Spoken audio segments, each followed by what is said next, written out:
저는 자폐 스펙트럼 장애를 가지고 있어 여러분이 보시기에 말이 어눌하고 행동이 어색할 수 있습니다.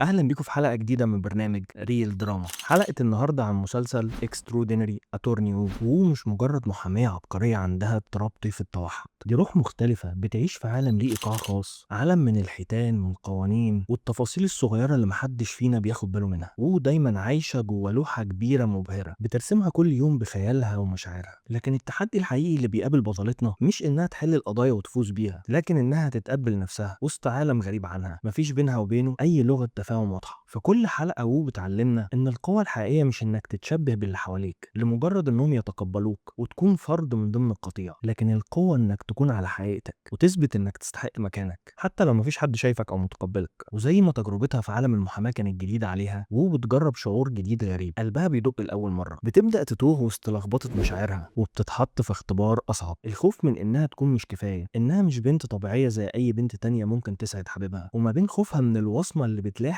اي حد مختلف ونظره الناس لعلاقتهم، معركه كبيره جدا لو خسرتها ممكن تخسر نفسها. وخلال رحلتنا مع وو في المسلسل بنكتشف ان اجمل الحكايات ممكن تطلع من الناس اللي محدش يتوقع منهم حاجه. اكسترودينري اتورني وو مسلسل جميل وغني بالمشاعر، تجربه لازم كل الناس تعيشها. لو ما اتفرجتش على المسلسل ده انصحك تتفرج عليه فورا. مستني رايكم في الحلقه، ولو عندكم اي ترشيحات سيبوها لي في الكومنتات، واستنوني في حلقه جديده.